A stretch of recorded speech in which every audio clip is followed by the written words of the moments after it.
Pour le méchant donc de cet épisode-ci, le leader donc de ce groupe de méchants, de ce groupe de chauves, et sera doublé donc par le même seiyuu qui a fait Aoki de Hajime no Ippo, mais également Tobi de Naruto. Je pense que vous vous rappelez un peu de ce timbre de voix. Moi j'ai pensé en fait beaucoup plus à Aoki de Hajime no Ippo que Tobi de Naruto. Personnellement j'ai jamais vraiment kiffé cette voix pour Tobi sans le masque et tout.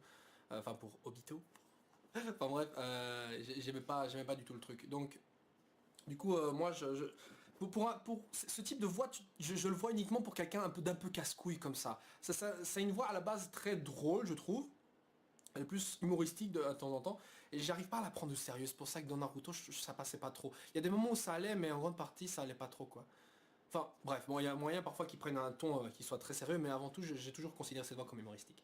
Bref, dans cet épisode-ci, donc on remarque une seule chose, c'est la popularité donc de Saitama. Que cette popularité, en fait, est quasiment inexistante, puisque dans cette ville, justement, il y a un groupe de terroristes, en fait, qui en ont un peu marre de bosser, c'est un peu des gars au chômage qui en ont marre, et donc du coup, ils ont créé un gang de chauves. Du coup, ils terrorisent un peu tout ce qui se passe et tout ce qu'il y a autour d'eux, et ils vont donc s'en prendre à un milliardaire. Ce milliardaire a justement un puissant garde du corps, un ninja qui s'appelle Sonic. Sonic, oui, Sonic le ninja, qui est très rapide, voilà, bon, un nom un peu classique, j'ai envie de dire, mais bon, il s'appelle comme ça. Et le fait est que Saitama, justement, qui a vu la nouvelle à la télé, s'est dit qu'il devait peut-être intervenir parce que, justement, il est possible que tous les shows deviennent par la suite des soi-disant terroristes. Donc, du coup, il s'en mêle un peu. Et l'épisode, donc, continue donc dans cette lancée-là. Donc Saitama va les trouver, il y a petite bagarre et tout avec le chef, mais avant ça on découvre aussi que le grand Sonic, ce putain de personnage, voilà, bah, avait déjà décapité toute la bande avant. D'ailleurs c'était assez drôle de voir ça puisque déjà Sonic est doublé aussi par un seiyuu que j'aime beaucoup, que j'aime vraiment beaucoup puisqu'il double Alibaba de Maggie. Donc si vous avez commencé l'anime comme je vous l'avais conseillé, vous aurez reconnu peut-être sa voix, mais il double également Lion de Fairy Tail et il double par ailleurs Eren de Attack on Titan. Donc du coup c'est pas n'importe quel petit seiyuu et je suis content qu'on l'ait pour Sonic. Ça lui va plus ou moins bien je trouve. Déjà que Sonic c'est vrai a une apparence plutôt androgyne alors que les personnages que double justement ce seiyuu là en général c'est pas toujours c'est pas que des personnages de ce type là, mais c'est pas très grave puisque bon voilà, je l'aime bien donc ça passe bien. Donc le combat après entre Sonic et le leader des chauves, on s'en fout un peu, je pense que c'était juste pour le fun qu'on ait vu, enfin c'était dans un but très humoristique je crois. Puisque le mec en plus survit a un kunai dans le crâne, comme quoi voilà il a eu un squelette, il avait un squelette à la base très résistant, enfin il a la peau bien dure on va dire, donc du coup il a survécu à cette attaque là. Pourtant le mec on sait pas quel type de danger il est. Puisque je rappelle qu'il y a comme type de danger, hein, pour évaluer un danger, donc il y a divers niveaux, il y a le niveau tigre, je crois que c'est ça, tigre ou loup, non, wolf, tiger, ou tiger wolf, je sais plus c'était lequel, non c'était wolf, tiger, ouais, wolf, tiger, après tu avais demon, puis dragon et enfin god, un truc comme ça. D'ailleurs dans l'opening vous pouvez voir d'ailleurs un petit plan, vous voyez l'image d'un tigre, puis l'image d'un démon, puis l'image d'un dragon, et enfin une image angélique d'un dieu, dans le générique, dans l'opening, face à Saitama, c'est pour illustrer justement les différents dangers donc, qui vont apparaître. Et croyez-le ou moi, vous allez voir un adversaire qui pour moi est de type God au moins un peu plus tard. Parce que justement l'arc de One Punch Man en entier durera 12 épisodes. Cette grosse partie durera 12 épisodes et s'arrêtera approximativement dans le chapitre 48. On va dire un truc comme ça. Et si vous savez à quoi correspond plus ou moins le chapitre 48, vous savez alors à quelle partie on va s'arrêter. Ah, je ne vais rien vous dire et vous ne dites rien dans les commentaires parce que ça pourrait spoiler. Mais dans tous les cas, j'ai hâte qu'on y soit. Parce que là, on va enfin avoir le... Enfin bref, c'est pas grave. Donc, qu'est-ce qu'il y a à retenir de cet épisode-ci? Bah en fait, à la base, quand il y avait ce petit combat entre Sonic et Saitama, c'est un passage que j'attendais beaucoup. Parce que vous voyez dans le passage où Sonic va rapidement comme ça autour de Saitama, il faut savoir que dans les scans, il y avait un chapitre entier qui était consacré à ce mouvement-là. Donc je me suis dit dans le manga, enfin dans l'anime, ça va être un truc de fou. Et au final, c'était pas un si grand truc que ça. Et au final, quand j'y repense, c'est vrai que je m'attendais peut-être à un truc qui devait pas être aussi impressionnant que ça au final, puisque c'est vrai que les mouvements en dessin étaient plutôt pas mal et tout, mais le fait est que dans l'anime, ce genre de mouvement là c'est classique, il y a des mouvements rapides et tout, c'est normal, ça passe, c'est quelque chose qui comment dire, existe depuis toujours. Maintenant c'est vrai que peut-être je m'attendais pas à des traits très noirs comme ça rapides, mais de toute façon c'est pas très grave puisque c'est juste des bêtes déplacements, hein. Je m'attendais pas non plus à 3 minutes consacrées à des déplacements comme ça. Donc au final ce qui se passe c'est que Saitama donc arrive à intercepter Sonic et lui donne un coup, tu vois genre le poing et tu vois les couilles qui se posent comme ça dessus. Alors tu dis, imagine-toi la douleur, déjà qu'on te donne, toi, vous avez déjà reçu un coup dans les couilles une fois dans votre vie si vous êtes un mec.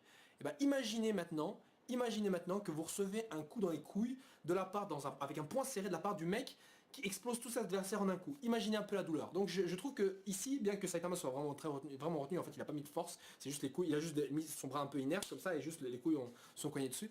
Donc imaginez la douleur qu'avait Sonic, putain. Et en plus on voit bien que le mec essaie de rester bien stoïque, mais ça marche pas parce qu'on voit le mec il est là avec les couilles. Donc au final il s'enfuit et qu'est-ce qu'on a? On a déjà le premier vrai rival de Saitama. Parce que c'est vrai que certains parleront peut-être de Genos et tout, mais Genos c'est plus le disciple de Saitama, c'est pas un véritable... c'est pas vraiment un véritable rival. Un peu Sonic et Saitama, c'est un peu comme Guy, considérer ça comme Guy et Kakashi, alors que Genos et Saitama, c'est un peu comme Naruto Kakashi, il n'y a pas de véritable rivalité, c'est vraiment des liens un peu différents qui peuvent peut-être sembler pareil, mais en fait c'est un peu différent. Moi j'exagère, hein, Kakashi Guy c'est pas vraiment du tout ce genre de rivalité là qui est entre Sonic et Saitama. Mais en tout cas on a donc le premier vrai rival de Saitama et c'est un peu le même coup classique qu'on a ici le héros genre... voilà, en général il y a un combat à mort mais ici il a été vite terminé par un coup dans les couilles. D'ailleurs c'est assez drôle de voir un coup dans les couilles parce que ce genre de personnage comme Sonic c'est le personnage un peu androgyne on va dire, le mec il porte des vêtements super moulants, le mec il est tout maigrelet même s'il est très rapide et tout. Et justement, c'est un peu ce cliché-là, putain, ce mec, il a pas de couilles ou quoi, ça a l'air d'être une nana, et en fait, on voit que le gars, il a des couilles, limite, il s'est pris ça dans les couilles, limite, il a même plus de couilles maintenant, en fait, quand on y pense, après ce coup de Saitama. Donc voilà. Bon, après, évidemment, quand tout ce problème et tous ces emmerdes se sont terminés, Saitama commence donc à discuter avec Genos et parle d'un petit souci, comme quoi, justement, celui-ci n'est pas connu. Il a détruit plein de monstres depuis un long moment, mais personne ne le reconnaît, même Sonic ne l'a pas reconnu du tout, donc personne ne sait qui il est. Et justement, là, Genos donc soulève un petit truc, c'est le fait qu'il y ait donc une association de héros, comme quoi il faut s'inscrire dedans. Genos ne s'y est pas inscrit tout simplement parce qu'il voyait pas d'intérêt. Et donc Saitama décide donc d'accepter Genos en tant que disciple s'il va s'inscrire avec lui. Et donc tous les deux vont aller s'inscrire dans cette association de héros. Et c'est là que la véritable histoire donc de One Punch Man commence définitivement. C'est à partir de là que plein de trucs vont se dérouler. C'est à partir de là que plusieurs choses vont se passer. Parce que vous vous doutiez bien que dans une ville, il y a plein de super-héros comme ça. Il y avait des super-héros déjà dans le premier épisode, un peu différents. Donc Saitama n'est pas le seul. Et si vous dites association de héros, dites-vous aussi qu'il y a des classements de héros. Donc ça veut dire qu'il y a des catégories de héros différentes. Je vais vous le dire déjà, il y a des catégories C, B, A et S. À votre avis, où va atterrir Saitama? Moi je le sais déjà, mais si vous n'avez pas vu, je suis curieux de savoir à votre avis dans quel classement Saitama va arriver. Parce qu'évidemment pour se classifier, il faut passer des tests. Hein. Donc, vous voyez, c'est un endroit où il y a des tests à passer, il y a un truc local à faire et tout. Donc du coup, c'est pas comme ça qu'on peut devenir un héros. Bref, du coup, Saitama, qui se présente comme étant le plus puissant des héros à ce moment-là, va peut-être trouver un rival à sa mesure. On verra bien. Mais qu'est-ce qu'il y a à retenir de cet épisode-ci? Bah écoutez, cet épisode-ci, c'était aussi pour nous présenter donc un peu divers personnages, mais surtout un petit truc qui a l'air de se préparer, une préparation de scénario. Parce que quand vous regardez bien, le chef des chauves, j'ai oublié son nom, peu importe, le chef des chauves, vous voyez, quand il s'est fait vaincre, quand il pensait s'en être tiré, on voit deux mecs justement qui sont là en train de parler du fait qu'ils lui ont filé cette armure, enfin ce dispositif qu'il a sur lui qui lui permettait d'être super fort. Et comme quoi c'était une connerie de leur filer. Donc en gros il y a une machination qui se prépare derrière. Donc à votre avis c'était quoi? Parce que moi personnellement dans le manga je me rappelle pas avoir vu ça. Peut-être il y avait mais je me souviens vraiment plus du tout. Mais en tout cas, on voit qu'on a déjà un rival pour Saitama. Et qu'est-ce qu'on a dans les rivaux? En général, dans les rivaux, qu'est-ce qu'on a? On a toujours ce type, ce personnage-là. Il y a différents types de rivaux dans les shonen. En général, on a le rival Nii-chan. Vous voyez, c'est en gros le mec qui fait genre on est rivaux, mais en soi, limite, il y a une relation amoureuse. Hein, regardez un peu Shoko Ekinosoma entre Takumi et Soma, vous avez genre une histoire de rivalité, et en même temps vous avez, bon si vous connaissez pas c'est pas grave, mais ce sont deux personnages, genre ils sont tous les deux soi-disant rivaux, mais vous voyez il y en a un qui est rival, mais en même temps on a limite l'impression qu'il est amoureux de lui, enfin voilà c'est un peu pour jouer sur les ambiguïtés, voilà yaoi, tout le délire, voilà, c'est un peu pour stimuler un peu certains fans si vous voulez, mais donc voilà, bon évidemment il n'y a pas que ça, hein, il y a aussi le rival Nissan plutôt, voilà, c'est dans le sens, dans Samurai Deeper Kyo, vous avez Akira qui est en quelque sorte le disciple, le rival, le pote et l'ennemi justement du héros Kyo. Et en même temps c'est le genre de mec qui est là, voilà, t'es mon rival et tout, c'est toi que je dois dépasser. Et en même temps c'est le genre de mec qui est toujours là pour faire plaisir à son pote, enfin à ce soi-disant rival qui est là, oh s'il te plaît, si tu faisais ça, cela. Voilà, parce qu'il y a différents types de relations. Ici on a encore Sonic, bon on sait pas trop où ça va nous mener, mais j'espère que ça va pas aller dans ce sens-là. Je sais plus exactement comment on en est. Oui c'est bon, excusez-moi, je me souviens. Mais on se dirige donc peut-être dans une autre direction, parce qu'en général les rivaux c'est toujours des rivaux un peu bizarres. Hein, voilà, il y a toujours limite une relation amoureuse. Bon j'exagère, hein, j'exagère en disant relation amoureuse, mais il y a toujours un lien un peu ambigu parfois qui justement est fait exprès pour stimuler, comme je l'ai dit, certains fans de yaoi, parfois de yuri, allez savoir. Bref. Bon, maintenant pour le reste, évidemment, on parle aussi du côté d'un truc, c'est la popularité de certains héros. Parce que c'est vrai que dans beaucoup de mangas, le héros arrive à faire plein de trucs et souvent il n'est pas directement reconnu pour ce qu'il fait. Prenons Naruto, je veux dire Naruto, à un moment donné, il avait sauvé le village en battant Gaara. Et c'est pas un truc qu'on n'a pas entendu les gens autour de lui dire ah, il a sauvé le village, il a fait ceci, il a sauvé un démon. Pourtant, bien plus tard dans le manga, on apprend que si, il y avait plein de gens qui étaient au courant. Et putain de merde, personne l'a remercié. Bon, c'est vrai que c'était pas une période où il fallait le faire. Mais voilà. Donc, je me dis que la popularité de certains héros, c'est vrai que voilà, de toute façon, en soi, le look de Saitama, qui est celui d'un chauve, et c'est vrai, est un look pas si typique que ça. En général, ils sont tous très stylés. Regardez Genos, regardez, comme je dis, le contraste qu'il y a entre Genos et Saitama. Genos, il est toujours là avec son style super cool, avec ses yeux pupilles noires, je sais pas quoi là. Alors que Saitama, c'est toujours le mec qui est chauve, il doit laver ses gants, il met sa petite cape et tout. C'est vraiment un look très comique, très classique, un peu. C'est le genre de super-héros qui dit rien, quoi. C'est le genre de perso que tu gribouilles sur une feuille en attendant de savoir ce que tu peux ajouter pour qu'il soit cool. Hein. Donc lui, il a vraiment un décalage total par rapport à tous les héros. Et dans ce qu'on va voir dans les épisodes suivants, on va voir celui-ci intégrer une école de héros. Je pense que justement cet écart ou cet écart va être de plus en plus évident. D'ailleurs, un autre truc, c'est aussi par rapport encore une fois à cette idée, ce cliché d'histoire qu'ils se racontent et tout. Vous voyez bien que Sonic lui était en train de déblatérer tout son blabla. Voilà, je viens d'un ninja, je viens d'un village, voilà, blabla patati patata. On en a rien à foutre. Est-ce que c'était vraiment important? Encore une fois, non. Et je pense qu'il serait intéressant que vous fassiez ce genre de réflexion dans d'autres animés. Quand vous entendez tel ou tel personnage parler d'eux, est-ce que vous dites, est-ce que c'est vraiment intéressant? Est-ce que je m'y intéresse vraiment? Est-ce que ça change quelque chose à ce qui va se passer? Pas vraiment. Bon, évidemment, comme j'ai dit, c'est important évidemment de connaître le passé de certains personnages, ça les rend plus construits, on s'y attache beaucoup plus facilement. Mais est-ce que vous vous sentez déjà attaché par Sonic? Moi, personnellement, j'aime bien Sonic, j'aimerais bien le revoir, et pourtant, j'ai pas vraiment assisté à ça. J'ai pas vraiment, eu besoin d'assister à tel ou tel passé. Comme quoi, justement, tu peux t'attacher à certains personnages sans forcément avoir leur histoire. Voilà, bon, c'est peut-être une réflexion un peu débile et logique, mais je pensais qu'elle méritait d'être dite.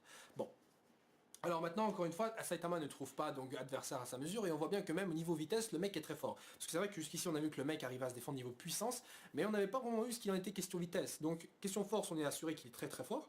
Question vitesse, ses réflexes, on voit que le mec justement assure aussi. Et encore une fois, je répète, Saitama ne sait pas voler. Et ça c'est un truc intéressant parce que justement, pour en revenir à cette question d'entraînement, Saitama n'a aucun super pouvoir. Tout ce qu'il a fait, c'est suivre un entraînement qu'un humain en fait pourrait techniquement suivre. Et en fait, la leçon à tirer de tout ça, et je l'avais peut-être pas dit exactement comme ça la fois passée, mais la leçon à tirer à tout ça, c'est qu'on n'a pas besoin d'avoir quelque chose de vraiment spécial pour être un héros, pour être très très fort. En fait, on a tous, chacun de nous, le potentiel et la force de devenir quelqu'un d'incroyable. Et c'est ça la leçon qu'il faut en tirer. C'est que vous rêvez peut-être vous d'être un ninja, d'avoir du chakra, de faire ceci, de faire cela, de pouvoir voler, de faire des kamehameha, d'avoir des getsu, de pouvoir avoir un zanpakuto, de pouvoir avoir un death note, d'avoir énormément de choses. Mais vous avez tous en vous le potentiel de faire des trucs incroyables, dignes de certains super-héros. Et ça, c'est le truc que nous va montrer Saitama. C'est que, voilà, il a suivi un entraînement de merde qui a l'air pourri, pourtant il est devenu plus incroyable encore que la totalité des personnages qui, eux, justement, sont des cyborgs, sont des monstres, voilà. Il est devenu plus puissant qu'eux. Et vous, justement, vous pouvez, avec votre propre volonté, vos propres efforts, vous hisser à des sommets que personne ne pourrait atteindre. Bon, voilà, c'est un blabla un peu classique, mais je pense que c'était intéressant de dire des trucs comme ça. Voilà, donc pour le prochain épisode de One Punch Man, donc direction le centre donc des héros. D'ailleurs vous voyez le doubleur justement du boss des chauves qui essaie de chanter, mais encore une fois il n'a pas le temps de s'exprimer. Comme quoi des super seiyuu quand même qui ont encore une fois pas vraiment le temps de s'exprimer, et ça c'est vraiment drôle je trouve à chaque fois parce que justement j'aimerais bien les entendre mais au final c'est pas très grave. Voilà, sur ce les gens, ciao ciao et dites-moi votre avis sur cet épisode-ci. Voilà. Zouh.